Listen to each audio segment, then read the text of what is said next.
Hi there, I'm Andrew Carros, Chief Operating Officer at Angle & Volkers Vancouver, and this is On Top of the Market.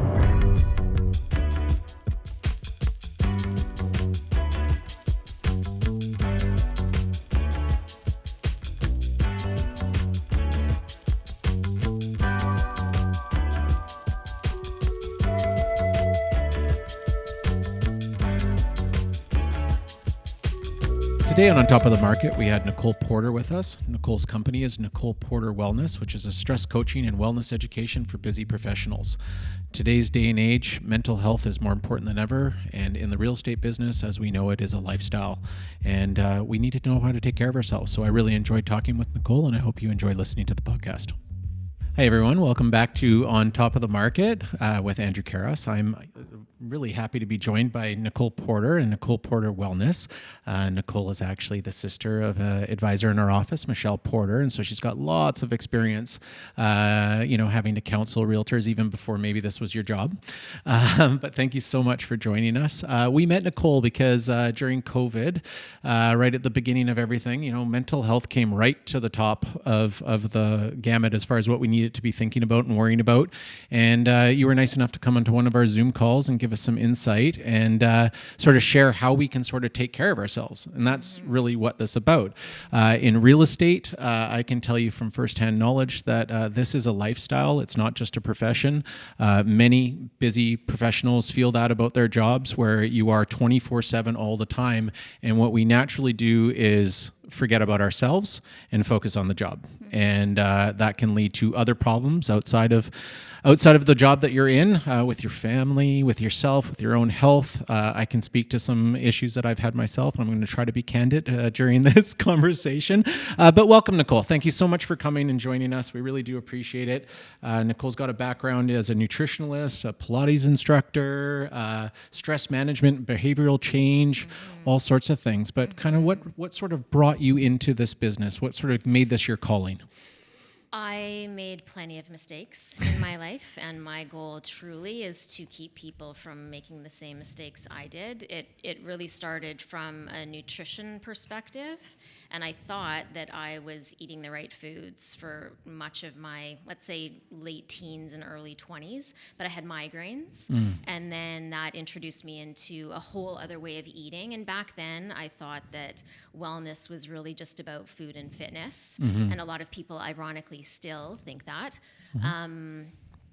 But then I got older and I was working, I was in an office environment, I was a sales rep, I was on the road, all of these things. And then as you get older, you start to realize there's more to being healthy and managing your stress than just what you eat and how much you work out. And I will say, a note here that nutrition is incredibly important. I would say that it is, out of all the 10 habits that I talk about, nutrition is a close first. There's a second one that's pretty important also, but it's much more important than people think, and certainly much more important than exercise, although there's value in that as well. Yeah, well, I mean, we naturally get exercise by being out and about and all that sort of stuff, but sometimes by being in a stressful situation and out in the car all the time, you're hitting fast food, you're kind of like throwing stuff into your body that's just not making you feel well, and you're not blaming it.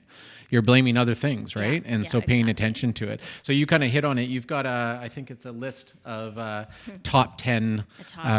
Top 10. What are your top 10 habits to follow? Is it habits? So Is that top 10? I mean, I guess it depends how you want to look at them. I refer to them as the top 10 unhealthy habits. Right. If I flipped that, I suppose we could say they're the top 10 healthy habits. Yeah. Okay. But the unhealthy habits are dehydration, poor nutrition. Those are kind of categorized. They're two separate ones, but I categorize them together because they're food or nutrition related. Lack of sleep. Yes. Excessive screen time. Kids. Imbalanced exercise programs. Right. So by that, I mean just not either, it can be too much exercise or too little exercise. Or not consistent enough? Or not consistent exercise. Yeah. And also just, there's supposed to be 3 components to a proper exercise program. And most people aren't doing all 3 if they're exercisers. And happy to talk about that. Yeah. Overthinking. Multitasking. Negative mindset, Yes. lack of social support, Right. Lack of feeling just a lack of control in your life overall, and that might be. I mean, you don't need a pandemic to feel like things are out of control necessarily, but even if it feels like, okay, my work is out of control, I can't control my clients, or I feel like I can't control my kids, whatever it might be, there are ways to mitigate that as well. But it is a stressor, because that's, if we perceive it as stress, then it's a stress, or if our brain perceives it as stress, then it's a stress. Right. Well, I think I hit on 10, but I might have missed one in there. I mean, they're all good habits. I mean, the big things that you kind of brought up that I don't think people pay attention to is like overthinking. Like, oh my God, like in real estate, that's one thing that we're always doing, because we're constantly in a very emotional environment. Yes. And I think that's one thing that people don't talk about too often in real estate, but you're just constantly taking on other people's emotions, essentially, especially if you care. Yeah, exactly. Yes, you are in a unique industry in that you are dealing with people who are truly emotionally attached to the outcome, and it's not just about their life and their home, it's also about their finances and anything else that goes along with that. So, it's kind of a double whammy, because it's not just about their home life, it's about money too. Yeah, of course. I mean, it's your profession, it's your job. You're trying to get things done. You're trying to help other people. You're trying to help your family. I mean, that's why I mean, when anybody that's new that joins our office right now, one of the things that I really want them to know and really understand is that this is a lifestyle. It's a 24/7 sort of situation. And so in order to really get yourself through that correctly, you need to be speaking to people such as yourself. You need to have some help on the other side. You need to have good support from your partner. You need to know how to get away. And sort of detach yourself a little bit. And I'm growing up in the business with my father as my mentor at the very beginning. I remember telling him a lot. He told me a lot. Get over it. Like, move on. Just keep doing your job. Like, you're doing a good job. So you shouldn't be worrying about that other stuff. Their finances are their finances. You can't help that you didn't remove your subject to financing because it didn't work for them. That's not your fault. You were doing your job. But we take this on. And I think for me, I think the biggest thing I've learned over my years, 18 years in the business, is that stress can eat you alive, right? Absolutely. So what is your typical client? Like, who reaches out to you? Is it somebody at the end of their whip, or is it somebody who's like kind of starting out? It is usually somebody, well, my market literally on my website says busy, stressed out professionals. Yeah. So usually people are at a point where they have tried either a diet or an exercise program or anything else for that matter. And they are at a point where it just hasn't worked. So they are tired of not getting results. They realize they can't rely on a search engine to give them the right answers or one straight answer kind of thing. Right. And they realize that they need help. We all need coaches in life. Yeah. There's a reason why you hire a trainer. It's to hopefully get results, to hold you accountable. So they're usually at a point where they've been down a similar road and just haven't gotten results, or they think that they realize that there's something else out there that they're not learning that should be part of their wellness routine or daily habits, let's say. Yeah. What would be your number one sort of daily habit for people to change? If you could just pick one thing that somebody should do differently, and I think I actually know the answer because I talked to somebody who's been coaching with you, and it surprised me, but I'd love to hear you say it if it's the right one. Yeah. So I guess the hydration piece is what you're going to guess. That's exactly what I was guessing. Yes.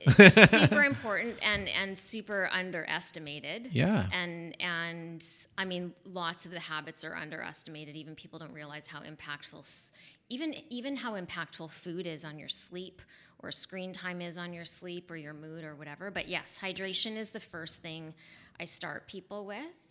And what I joke about, and this is kind of tying into a second number one habit that I would recommend, is I often joke and say that if people would just sit down and take a deep breath and drink a glass of water, then they'd put me out of business. Now, nobody take that literally. I was like, what? But I mean, there's more to it. That's a little simplistic, I would say, but yeah. But the water is super important, and so is just sitting down and breathing. Like, people just don't get how, you kind of referred to balance a little bit earlier, but we do need that balance, and in your industry, in anybody's industry, I mean, stress is what you perceive of it, right? I could have 1,000 emails in my inbox and I'd be scared out of my mind or stressed out, and you could see 1,000 and go, yeah, everybody's attitude's a little different.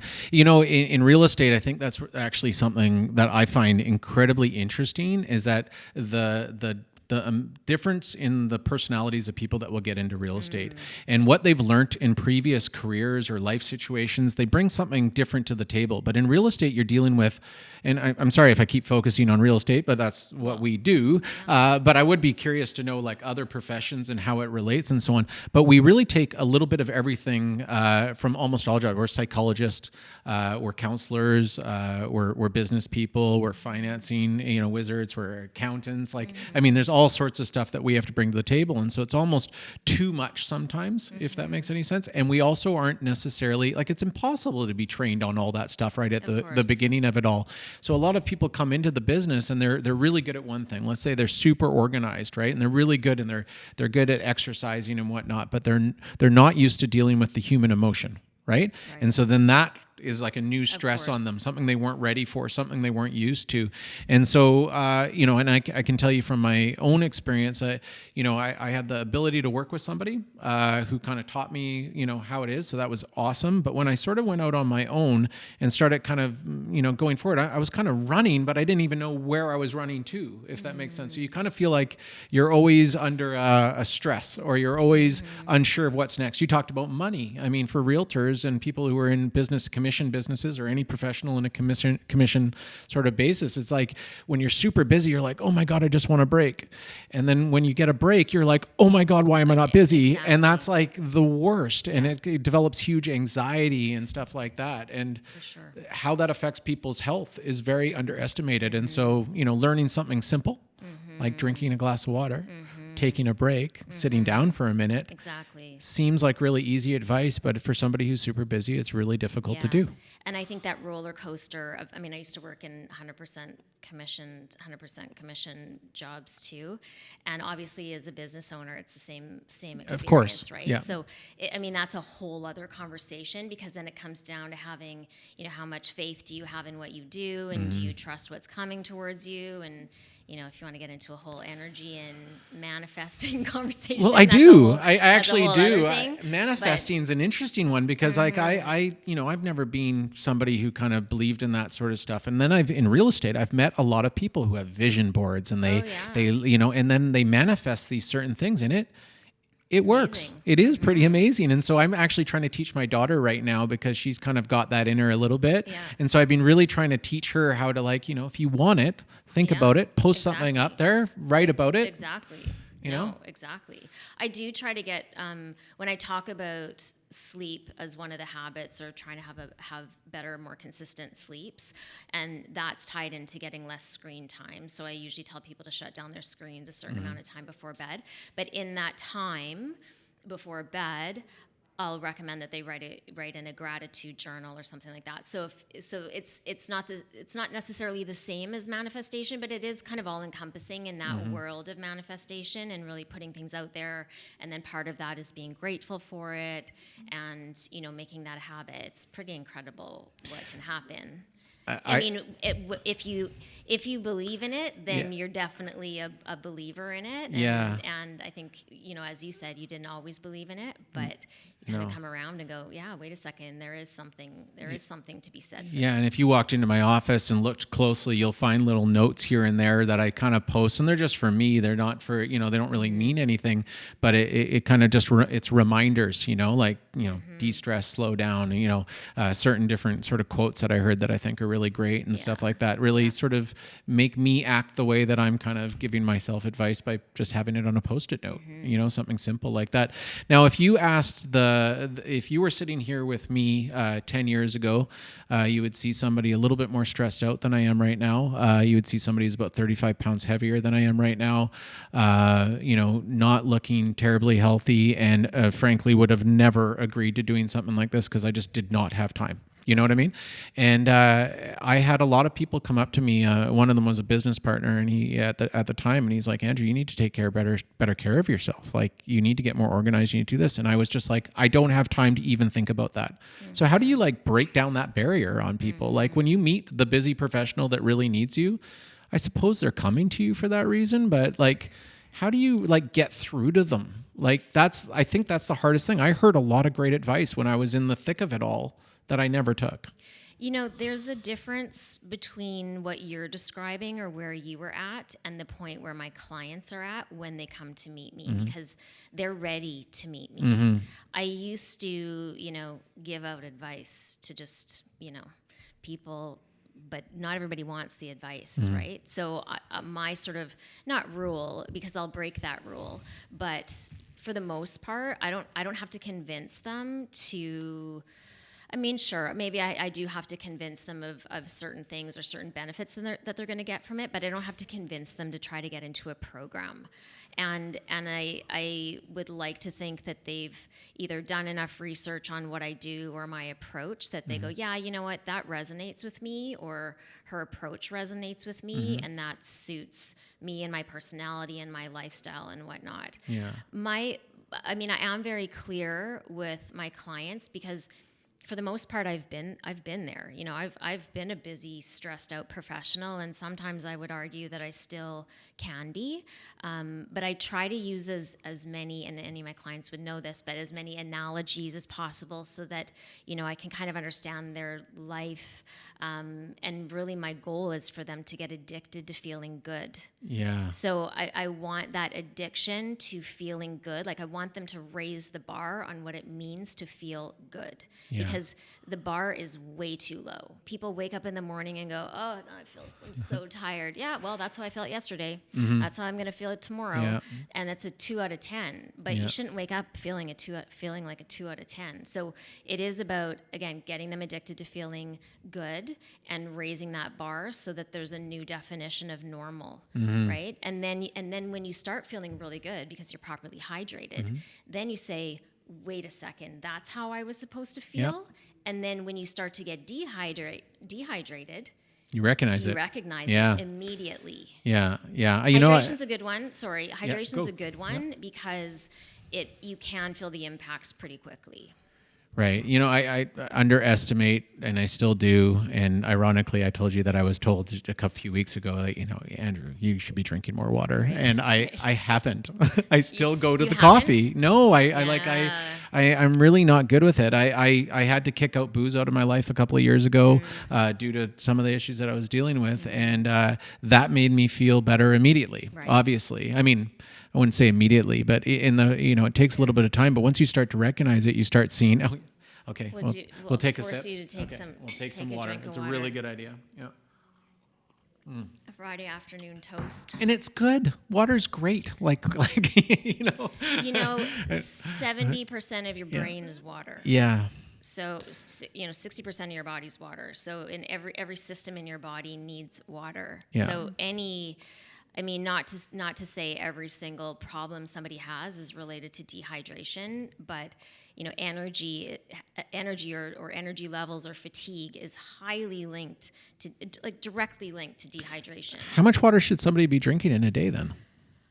Well, everyone's different, but I try to get people to drink 12 cups. 12 so that's 3 liters. A cup is 8 ounces.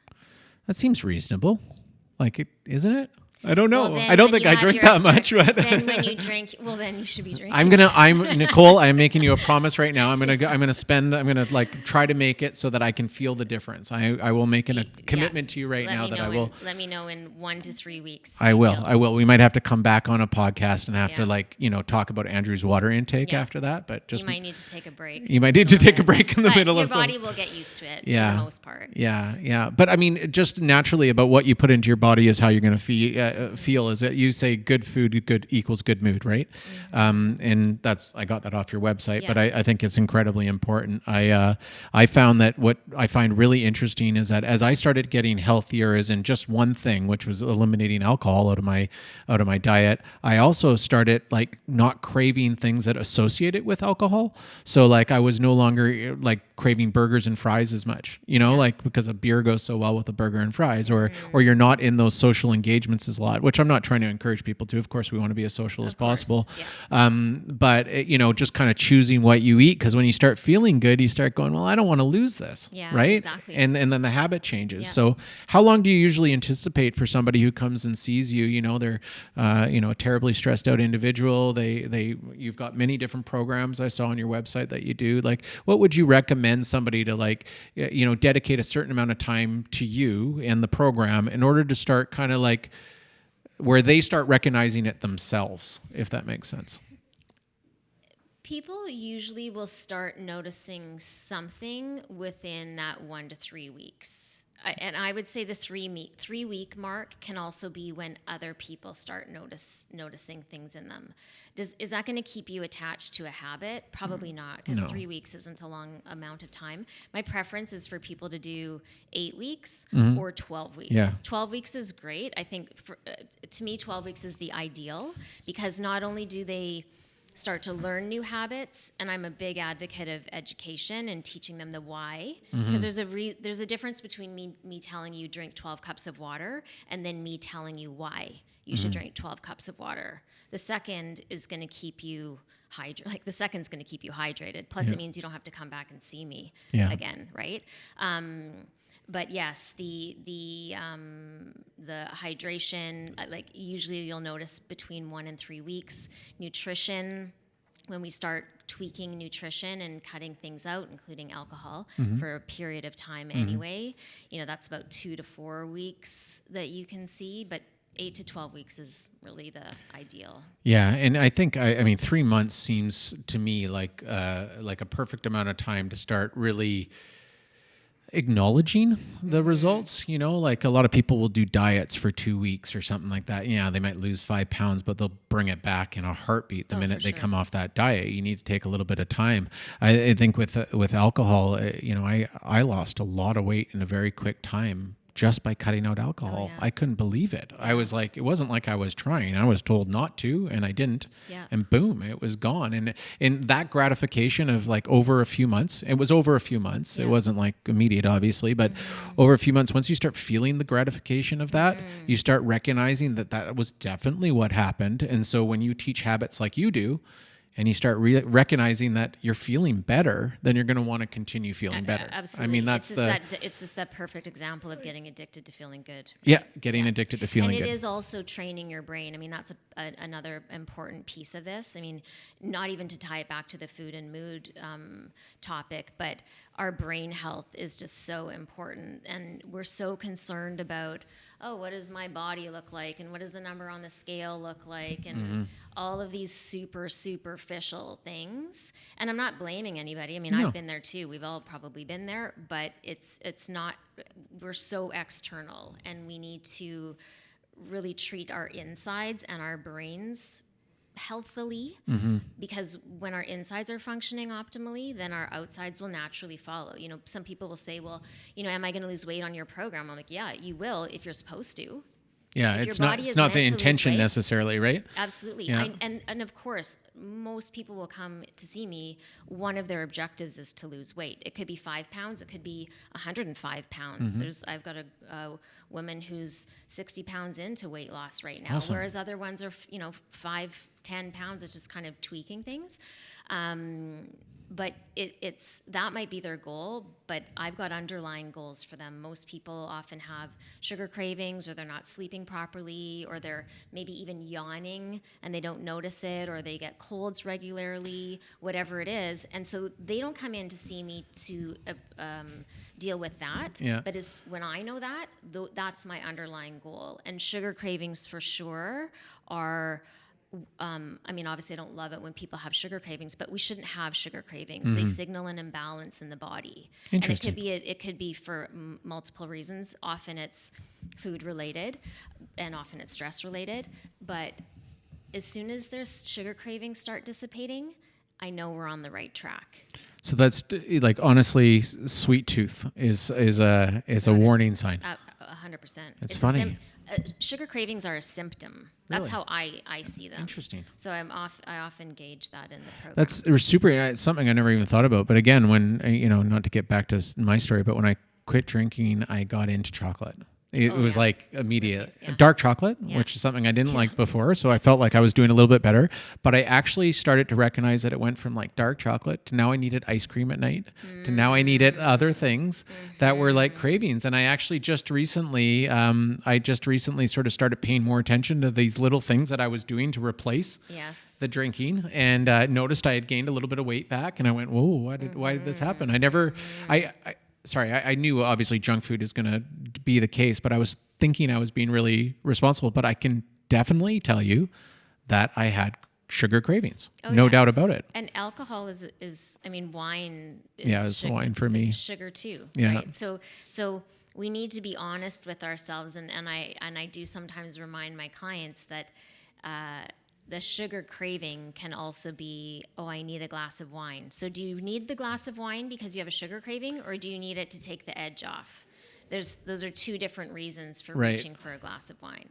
Right. And there can be other reasons too, but really, let's be honest. Is it just because you need something sweet? I got to a lifestyle habit where, I was definitely waking up feeling, let's call it a 3 or 4, out of 10 in the mornings. Never felt terrible. Never had a trouble going to work. I love my job. I love helping people and so on. But it was like the minute I got to work, it was go, go, go, go, go, go. And then I would have appointments sometimes into the evening. I was trying to balance that between kids and, of course, your spouse, and trying to, and when I got to the end of the day, I was so done that all I wanted was to turn off. And my way to do it was to have a glass of wine. And you know what? And to not talk, which was horrible for my marriage.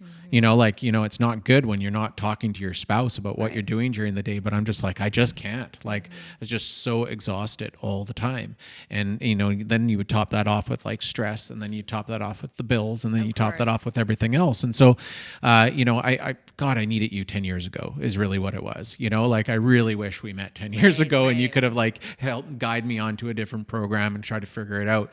But I still, as a realtor, I'm trying to teach, I like to say I'm a coach. I think this is the big change that's happened in our world, is that people are a lot more aware of what it is that you need to be doing for yourself. Do you? I think COVID really focused people on themselves.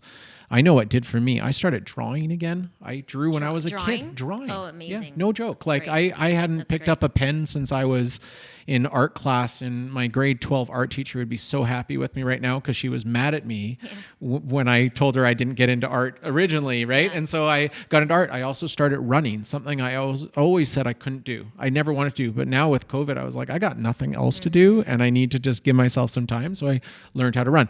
And so I've learning all these things about myself, which I never got a chance to do before. And I think that's changed the perspective on how we're helping people. And so companies like yourself, like Nicole Porter Wellness, seems a lot more relevant maybe now than it was before to people like me, who would have never thought about it in amongst my career. But now I'm all over it. I think, in my opinion, the best thing I can do for the advisors that are in our office is help them with their mental health.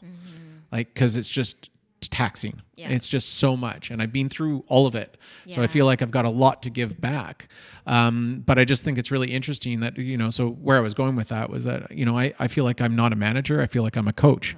And you said coach earlier, that's really what you're about. It's not about a dietitian. It's not about an instructor for Pilates or anything like that. You're just coaching people to be more aware of themselves. Does that sound correct? It's true. I mean, I'm more of a coach, I would say, in my private programs. And yes, I mean, it's so topical right now. I mean, the pandemic, the word stress obviously existed well before the pandemic, but it's certainly shone a spotlight on a number of things, including the importance of social connection. Oh my God, yeah. The importance of getting outside, the importance of moving. I mean, a lack of social support is one of those top 10 stressors. And it was listed as a top 10 stressor before the pandemic. But I actually follow a gentleman named Robert Sapolsky, who is a stress expert that's completely does not do him justice, but he's out of Stanford University, and he talks more and more about how lack of social support is so closely linked to depression. And so as soon as the pandemic hit, I just thought, what's going to happen here? Because if this goes on, and I mean, it's a stressor. A lack of social support puts stress on people. You don't have an outlet. It doesn't mean you have to go offload all of your problems on your friends, but just having that outlet. Yeah. You kind of alluded to that a little bit, that you didn't, maybe at the end of the day, you didn't really use an outlet that was there in your spouse. Use is maybe the wrong word.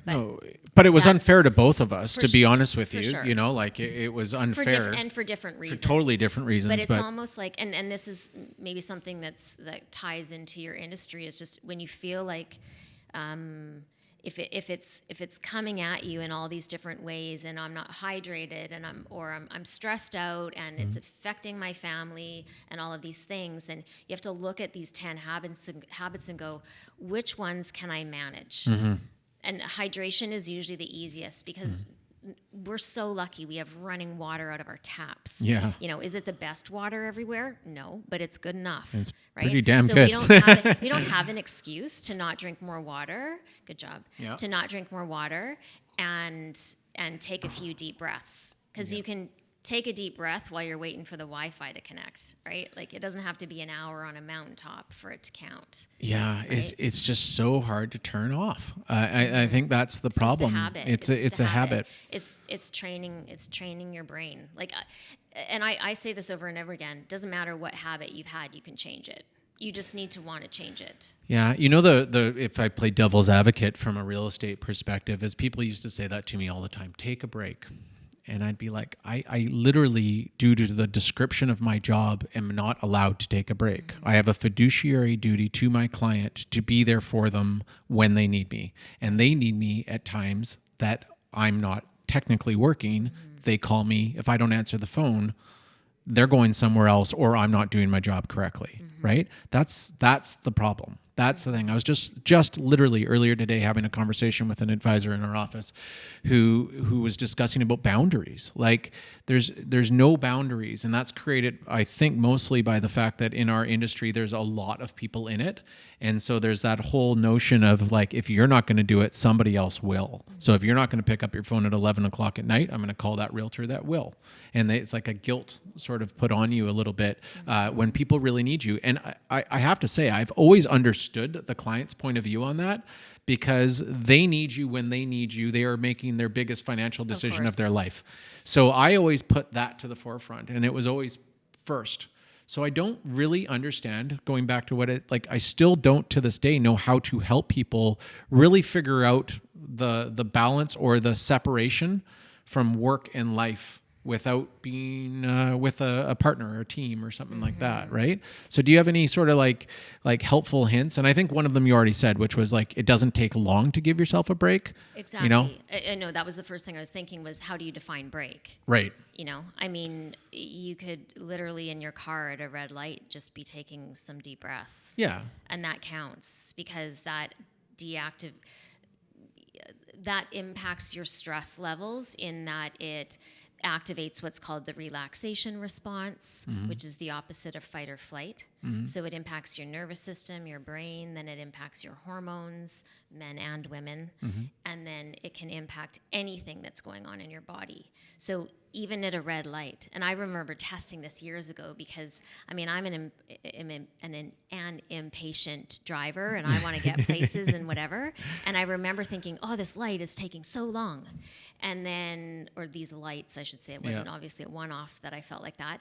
And then I started to test how many breaths I could take at a red light. And the light is really not that long. And it's kind of funny. Like, you kind of have to laugh at yourself. Oh, yeah. When you go, okay, I was all worked up for all of 45 seconds. And, I just took a few breaths and big deal. Are you that person that races ahead of me and then ends up at the next red light? Oh, okay. They're the people I love the most when you pull up. Fair enough. But taking, I used to, I got caught, if I'm looking back on it, the time that I was like my major sort of maybe signal that maybe things weren't good health-wise for me is I used to fall asleep at like weird times during the day. Like literally just like could not stay awake. Like at your desk? Yeah. And did you know you were taking a nap? Or Like I got to a point where like I'm doing something, I'm working, and then I literally close my eyes and set my alarm for 10 minutes, kind of take the break. Yeah, that's okay. It's okay, except for the fact that like I didn't believe I had a choice. Like I would set the alarm because I'm like, oh my God, here I am, I'm falling asleep. Right. Yeah. And it was just like a total, like, I think that was my first sign of just like being overdoing it, I suppose. Einstein used to do that. Is that right? Yeah. Oh, maybe I'm just brilliant. Maybe that's what it was. Maybe it was like inspiration or something like that. Exactly. Yeah, You're cut from the same cloth.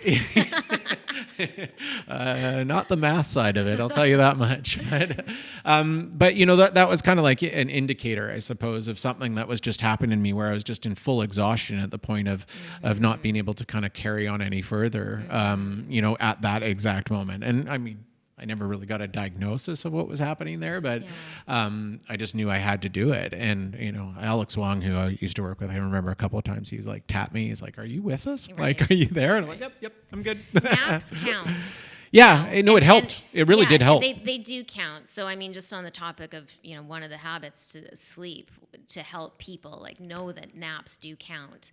Ideally, you're not napping super late in the afternoon. Yeah. But if you can get in a 20 minute nap, 10 minutes, whatever it is, then, it does add up. I think it was my body sort of trying to teach me how to deal with it. Because I think that's exactly how it felt. Is it was just like I'd literally be in the middle of something and I'd be like, oh my God, like you're done. I'm done. Yeah. And so I would just turn myself off, and I always felt great after it. So coming from what you're suggesting is like, it was actually, I wish I did it in a more organized way. For sure, because you can be a preemptive napper too, right? So if you know something stressful is coming up, then try to get some sleep in before. Yeah. It's amazing what 10 minutes can do. It is. Like it's like the turn on, and then you turn on, come back, and you're like, for a couple minutes, you're like, oh God, I could do that for all day.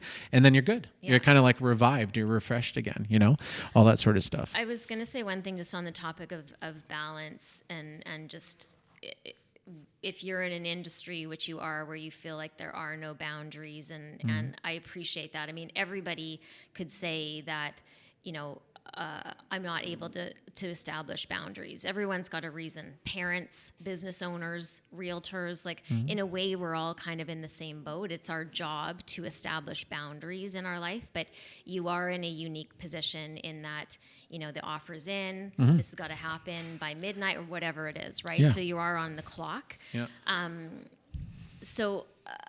With that said, and knowing that it's a chaotic lifestyle, not just a job, I think it's important for people to know that the new habits that you take on don't need to be perfect. We are such an all or nothing society. We think, oh, I've got to work out every single day for 30 days.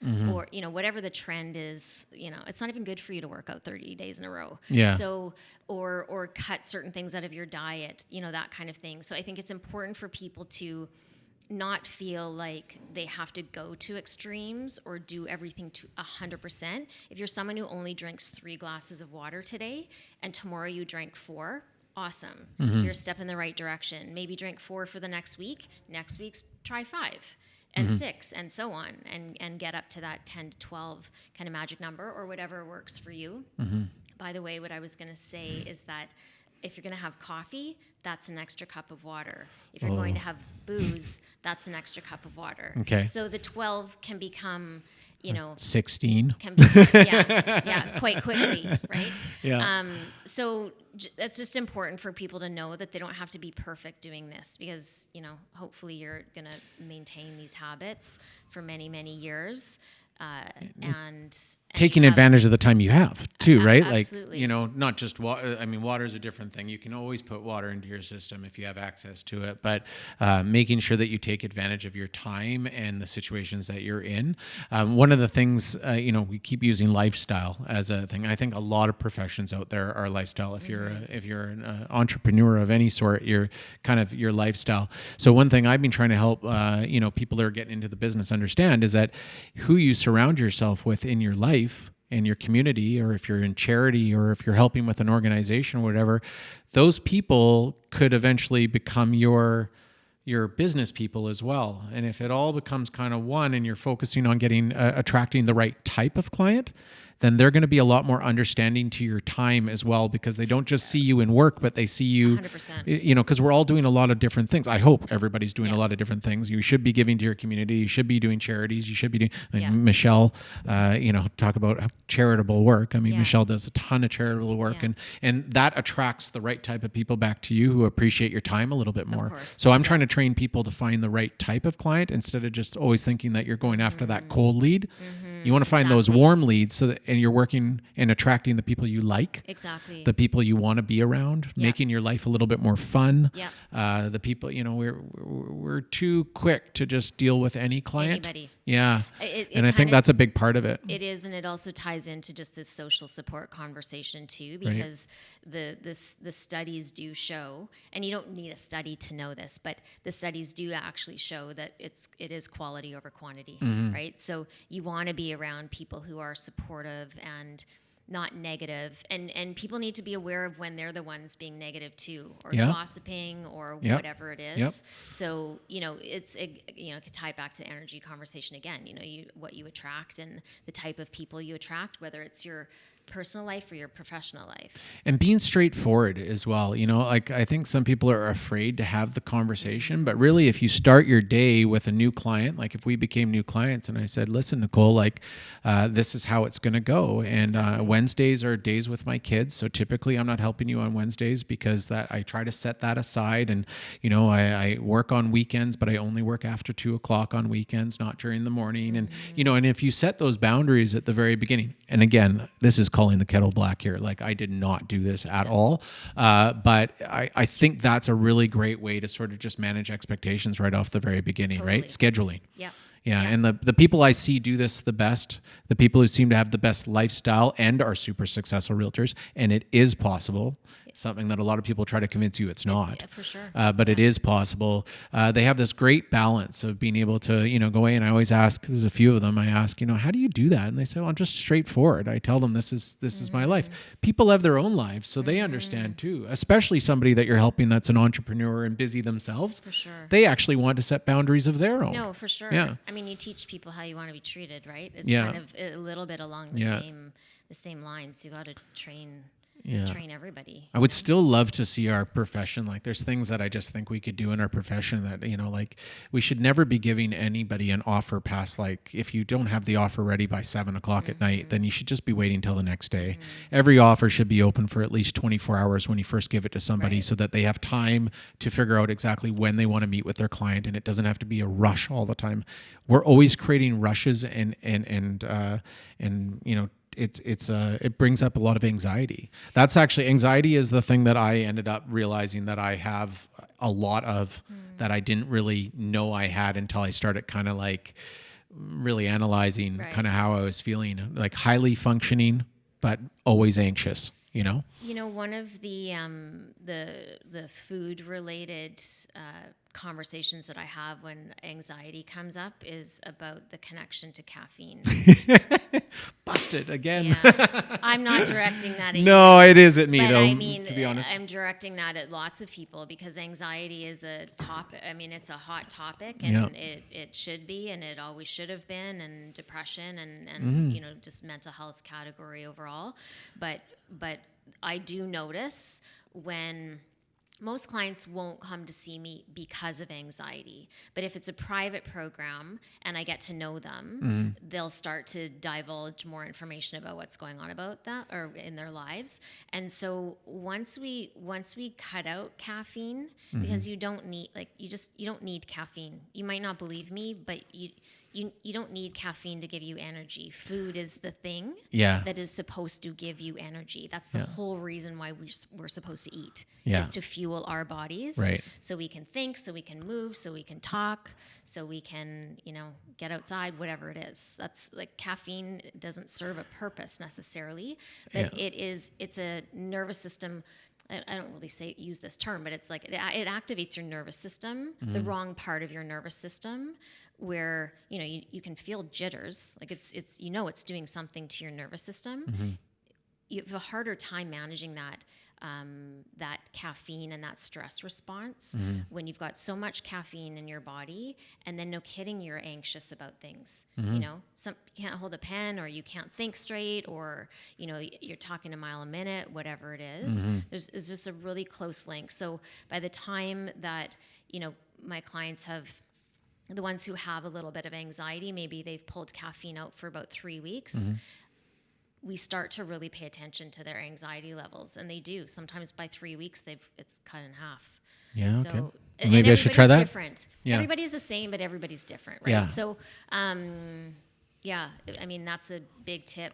I find holding the coffee cup, and anybody in here right now that's listening to me probably knows I walk around with my coffee cup all the time. It's like having a blankie. Right. Like I'm like that little kid that just needs to have his blankie when he goes to bed. It's like that's what I feel about having a coffee. And so maybe I need to just maybe no, I usually put a little cream in it, no sugar. Yeah. But I maybe I should just start putting water in my coffee cup and test that out for a little while and see if I still feel that sort of connection to it the same way. Or hot water, like I don't know what your hot water. is. Tea. Well, I've gotten into tea a lot since I stopped drinking. I drink tons of tea, but I got to make sure that tea's not caffeinated as well. Yeah, I mean, that's the thing. But usually it's like a herbal tea or a fruity tea of some sort, not your typical black tea. Right. So. Yeah.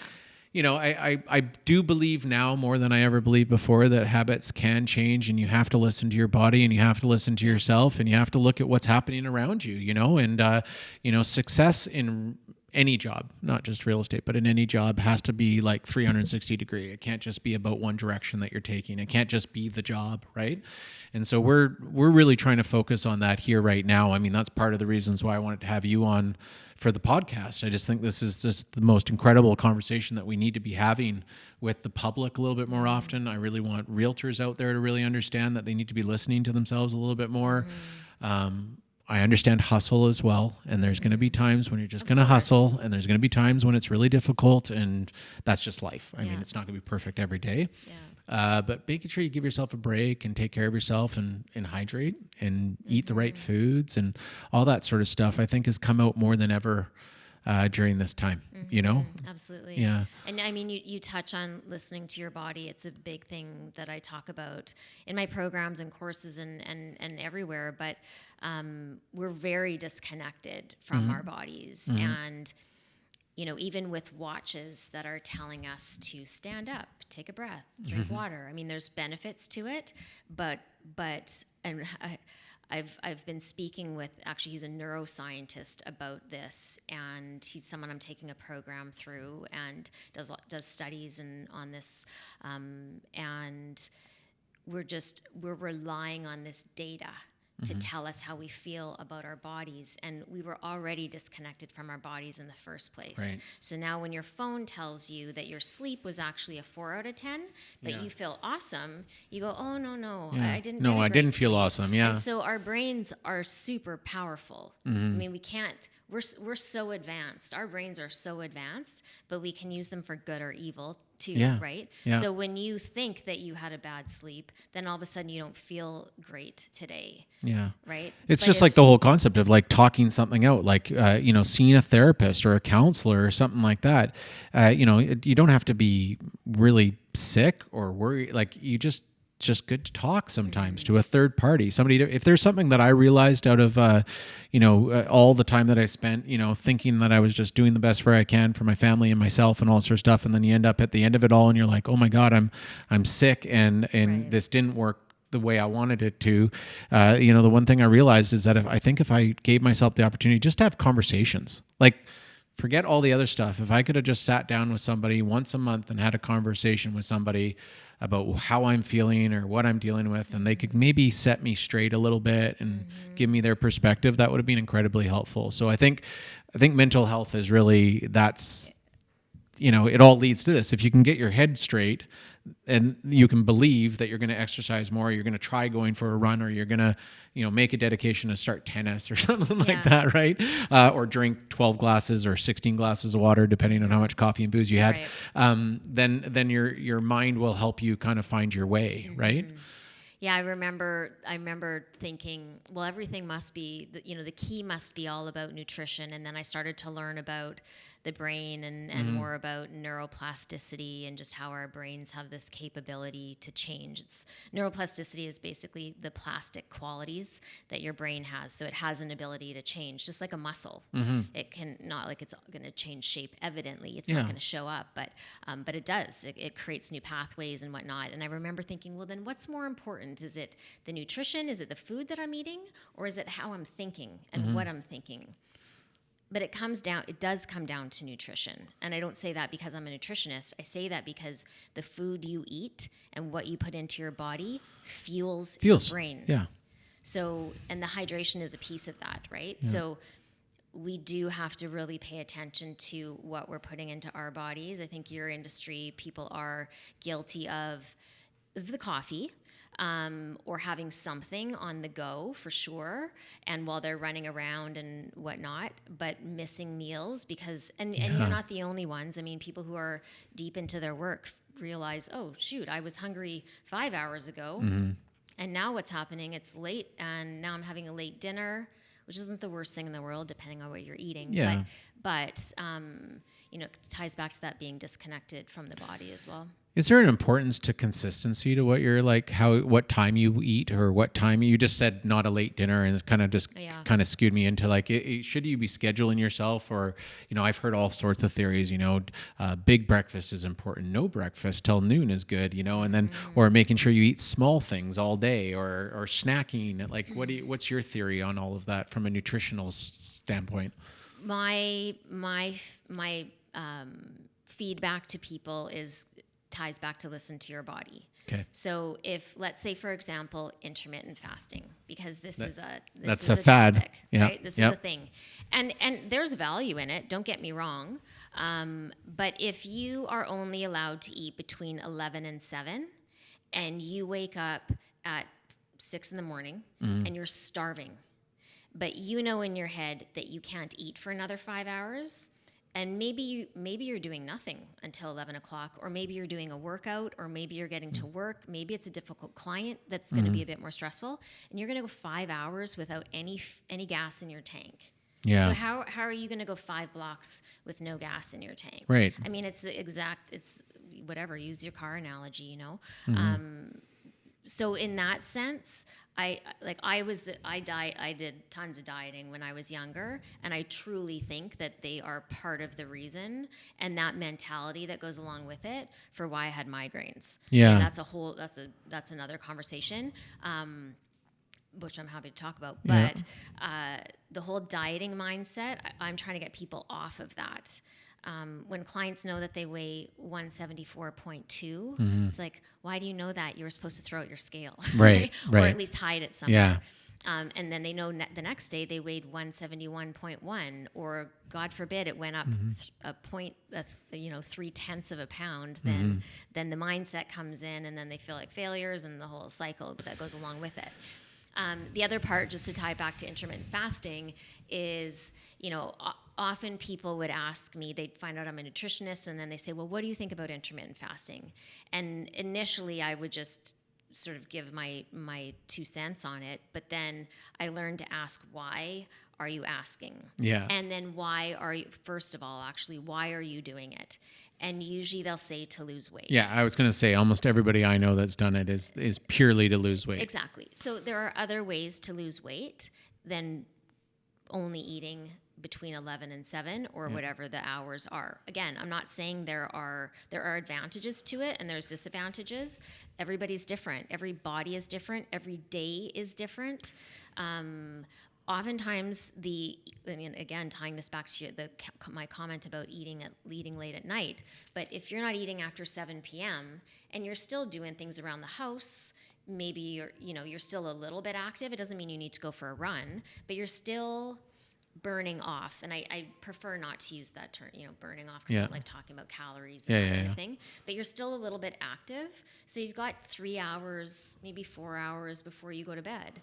So when people cut out that late night eating, and maybe it's ice cream, maybe it's maybe it's chips, maybe it's more alcohol, whatever Lots it of is, things, those things alone can have an impact on your weight. So is it the fact that you're only eating between 8 hours, or is it that you stopped eating, a quarter of your calorie consumption after 7 p.m.? Yeah, I think what's really incredible, like what you're really saying, and this is probably the whole premise to why you envelop everything, but you need to. It's about your life habits. It's not necessarily like you can eat a bag of chips, but you got to know when the right time is to eat the bag of chips, sort of a thing. Like you gotta come up with what's right for you. You gotta pay attention to what you're doing. You got to be aware of what you're doing, not over consume on certain things. Like, I mean, these are all just like choices that you need to make. Whoever goes on to different fads for diets, whether it be keto, whether it be intermittent fasting or Atkins or whatever, these different diets that are out there,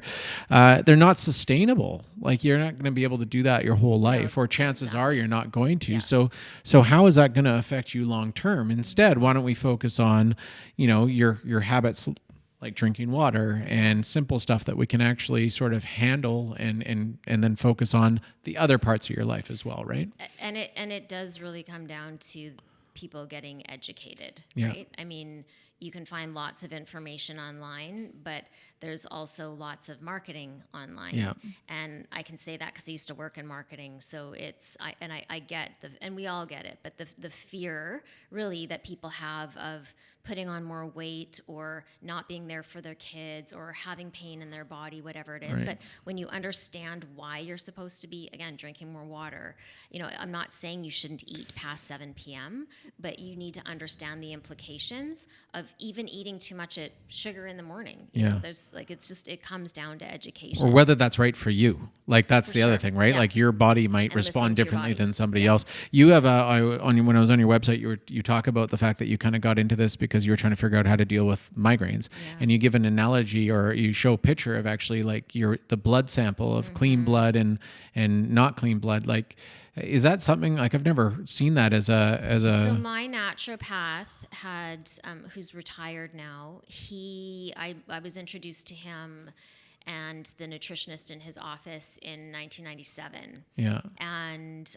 I was getting migraines at that point 6 days a month, and they would just completely knock me out. Yeah.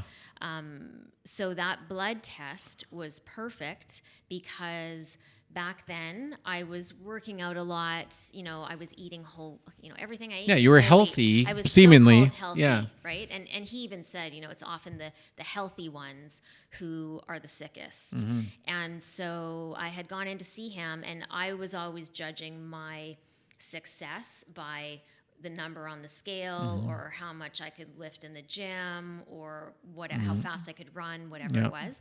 And so it was great with him because the visual I had completely changed. I didn't care about that number on the scale. It was about this blood test, which was, and I was lucky to have the before test, right, which showed the antioxidants and free radicals. And it was like a lighter color, right? Yeah. Like the toxins. I should say the toxins and the free radicals, not antioxidants. Yeah. And then after 6 weeks, it was this really bright, vibrant blood. Yeah. And I say to people, I didn't need to see that because you knew it, you felt it. I felt it. Yeah. And I've had migraines since then. That was a long time ago, but I know why. Yeah. I know which of these habits, like sometimes I don't get enough sleep. Sometimes I don't get hydrated enough. Yeah. So there are things, our bodies just don't like extremes. Right. And migraines certainly don't either. No. And I'm lucky enough. I think you would know if you've had a migraine. I've had bad headaches, and that's bad enough, but I know people who have suffered from them, and it's just excruciating, so it's neat to know that, you were able to figure it out, I guess, through that manner. Like it kind of led you to the path of what you're doing right now, right? For sure. So it completely shifted my thinking And Yeah. he was of the mindset of, I never want you, like he literally said, I want you to never have to come see me again. And as soon as he said that, it was like, tell me everything you know. And Yeah. he was very much my go-to for a lot of things. Yeah, you need to see the result, I think. Like again, just kind of using your own examples, but when I stopped drinking, if I didn't lose weight, I probably would have gone back to drinking. Like I mean, I wasn't supposed to, but I probably would have. But once I lost the weight and started feeling better, I'm like, why would I ever go back to drinking? Right. Like that doesn't make any sense, Like I feel way better this way than I did before, And I wasn't a guy who was waking up with hangovers or drinking that much. It was just like a regular habit, which I think every realtor I know can say that they go home and they decompress by having a glass of wine. Right. Almost everybody I know, and I was one of them as well. So I wasn't like a heavy drinker. I was a very consistent drinker, and it's I would have never guessed that it was going to have that kind of effect on me. Pulled it out of my system, started treating myself a little bit better, and I felt a big difference. And so I'm gonna take the challenge, Nicole, and I'm gonna try to do a water challenge. I'm hoping I don't end up with migraines by stopping the drinking of coffee. So maybe I'll try to limit my coffee. Slowly. Yeah, just have a little bit, right? It's a marathon, not a sprint. It's a marathon, not a sprint. All that good stuff. Is there any sort of as we come to kind of the end here, is there any sort of brilliant hints that you can tell people? Like we talked about the social side of things, and we didn't really get into it too much, but I actually believe, I was saying, like, I go to my kids are in a lot of sports, so I'm used to the social sort of sideline, right? Right. Loved it. That's like my favorite. You get to like talk to all the parents and hang out and kind of just discuss the game. Well, we're not even allowed to get out of our cars anymore. I heard that. I had that conversation with someone last night. And now I look around and I see people, and I'm almost like intimidated about the idea I got to go and talk to these people. And these were my friends like last year, right? So like, how are we gonna sort of achieve this kind of different topic, I guess? And I'm not trying to open up new things, but how are we gonna like get past this social sort of dilemma that I think COVID's done to us, where we're not like, the next big party I go to with a buffet, I think I'm going to be like, I do not know what to do with myself right now. Is there any sort of like, what's your message to people right now? I guess that's a good way of putting it. My message to people is, regarding social support, or that the sideline social networking. Well, we talked a lot about health. We've talked about what to put into your body and all this sort of stuff. We talked about stress. We talked about that sort of thing. But I think you brought it up, and when I heard you talk about it, I was like, oh, we need to talk more about that. And because I think it's the biggest major effect that COVID's going to have on our society is that we're not going to be as comfortable socially moving forward. Right. And there'll be a choice people will have to make whether they want to be social people again. And I think a lot of people are going to choose not to be social people. And it might hurt them. I think that it's going to be interesting to see what happens, and I understand where you're coming from. For those people who don't have that social support or are choosing to have less social support, or maybe it looks different in the future, it's not so much in person, it's online. The other, of course, I'm going to drive it back to those 10 habits. Please, Lack of social support is one of those 10 habits. So if you can't master that habit and you don't want to see people, or some degree of, then you've got to get the other ones in check. Okay. So if you are somebody who doesn't get a good night's sleep, which is one of those habits, you've got to get the other ones in check. If you're somebody who's addicted to your phone and you just can't get away from it, it's like excessive screen time, then you've got to get those other habits. If you surround yourself with the other habits, then it usually balances off the other ones. It really does come down to balance. And to answer your question about what sort of big, great advice I would give to people in closing, it's that people need to understand, and I've said it already, but to reiterate, it's not an all or nothing game. It's every little bit counts.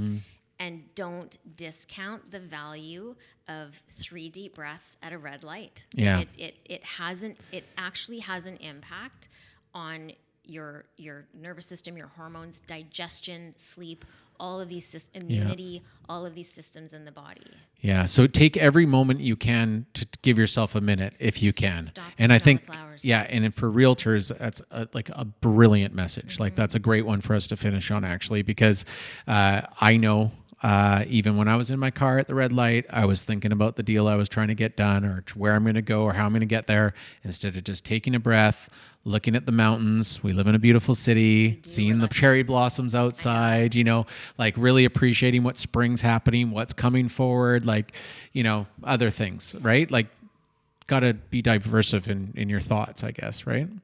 And for those who are going to try that 3 deep breaths at the red light a few times and think, I'm not good at this, I can't stop thinking about my client. Yeah. That's okay. It literally is. It's not about being perfect, but practice makes perfect, you know. So everybody's mind wanders. People will often say, oh, I'm not good at this, I can't meditate, you know, my to-do list keeps jumping into my brain. Well, you know, the slide that I do in my presentation says join the club. You know, when you notice that, that's even a sign that you're being mindful. So you can be at the red light and breathe and still think about your client. Oh, okay. Ideally, you're not. Yeah. But again, baby But you're steps, being mindful of where you're at. Exactly. Being mindful of your emotions, your anxiety, your stress, your everything, so that you can try to like deal with it. Yeah.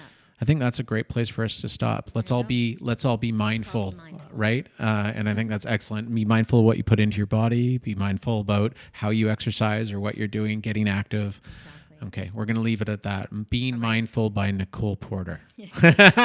Nicole, thank you so much for joining us. I really, really appreciate it. I appreciate you helping us back in the time of COVID and everything too.